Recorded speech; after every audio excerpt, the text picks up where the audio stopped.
میں یہ تحریر صرف اس لیے لکھ رہی ہوں تاکہ کوئی میرے جیسی سچویشن سے گزر رہا ہے تو اس کو کوئی رہنمائی مل سکے۔ میری عمر 36 سال ہے، میری لو میرج ہوئی تھی، ہم کلاس فیلوز تھے اور ایک دوسرے کو 6 سال سے جانتے تھے۔ ہم بہترین دوست تھے۔ دوران تعلیم ہی ہم نے فیصلہ کر لیا تھا کہ میرے شوہر کے جاب میں سیٹل ہونے کے بعد گھر والوں کی رضامندی سے ہم شادی کر لیں گے۔ میرے شوہر کی جاب کے بعد ہمارے گھر والے ملے اور ہماری شادی ہو گئی۔ اللہ نے ہمیں ایک بیٹے سے نوازا۔ مجھے کالج کے زمانے سے ہی اندازہ تھا کہ میرے شوہر مزاج کے تیز ہیں، انہیں غصہ جلدی آتا ہے، لیکن ساتھ رہنے پر اندازہ ہوا کہ جب بھی انہیں غصہ آتا ہے ہمارا ہمیشہ جھگڑا ہوتا ہے۔ مجھے ہمیشہ یہ فیل ہوتا تھا کہ وہ مجھے کنٹرول کرنے کی کوشش کرتے ہیں۔ جب بھی جھگڑا زیادہ ہوتا میں اپنے بچے کو لے کر میکے چلی جاتی۔ میرے میکے والے مجھے سہارا دیتے، تسلیاں دیتے کہ اس نے تمہیں کیا لاوارث سمجھ رکھا ہے۔ میری بہنیں فون پہ میرے شوہر کو بے نقط سناتی۔ بہرحال صلح صفائی ہو جاتی اور میں گھر آ جاتی۔ لیکن یہ بات ہم دونوں جانتے تھے کہ ہم دونوں ایک دوسرے سے پیار کرتے ہیں اور میں اپنے شوہر کو کبھی بھی نہیں چھوڑنا چاہتی۔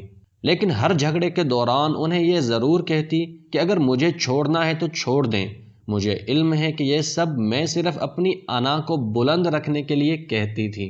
ایک بار ہمارا جھگڑا اتنا بڑھا کہ انہوں نے پہلی بار مجھ پہ ہاتھ اٹھایا اور گھر سے باہر نکال دیا۔ میں سیدھا اپنے میکے گئی۔ میرے گھر والے مجھے لے کر سیدھا پولیس اسٹیشن گئے۔ میرے شوہر اریسٹ ہو گئے۔ سسرال والوں نے مجھے کیس واپس لینے کے لیے کہا۔ میرے شوہر نے مجھ سے معافی مانگی اور کہا کہ آئندہ یہ سب نہیں ہوگا۔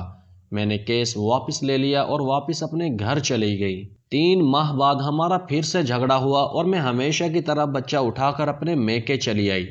2 دن بعد مجھے خبر ملی کہ میرے شوہر اسپتال میں ہیں۔ میرے گھر والوں نے مشورہ دیا کہ مجھے انہیں دیکھنے جانے کی کوئی ضرورت نہیں، بلکہ میری بہنوں کا تو یہ کہنا تھا کہ یہ صرف تمہیں ایموشنلی بلیک میل کرنے کے لیے ایک ڈرامہ ہے۔ وہ 1 ہفتہ اسپتال میں رہے، نہ میں ملنے گئی اور نہ ہی کال کی۔ کچھ دنوں بعد مجھے طلاق کا سمن ملا۔ میں طلاق نہیں چاہتی تھی، مجھے اپنے شوہر سے بے پناہ محبت تھی۔ میں اپنا گھر خراب نہیں کرنا چاہتی تھی، لیکن میری انا آڑے آ رہی تھی۔ مجھے لگا کہ طلاق کا منع کر کے میں نیچی ہو جاؤں گی۔ میں نے انہیں کال کی کہ جب چاہے طلاق لے لیں، میں بھی اس جہنم میں نہیں رہنا چاہتی۔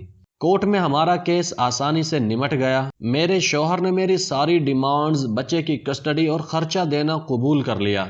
ان کا کہنا تھا کہ وہ میری سب باتیں ماننے کے لیے تیار ہیں، انہیں صرف طلاق چاہیے۔ اس طرح جولائی 2009 میں میری طلاق ہو گئی۔ میرے شوہر نے کچھ عرصے بعد دوسری شادی کر لی، ان کے بچے بھی ہو گئے، لیکن میرے بچے سے ملنے اکثر آتے ہیں، ان کی ہر ضرورت کا خیال رکھتے ہیں۔ بچے کا خرچہ مجھے پابندی سے ملتا ہے، بلکہ میرا گزارا بھی انہی پیسوں سے ہوتا ہے۔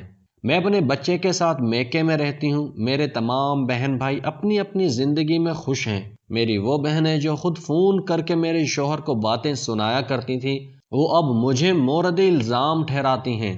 مجھے اب احساس ہوتا ہے کہ میں اپنی شادی بچا سکتی تھی اگر میں نے ہر بات میں دوسروں کو نہ انوالو کیا ہوتا۔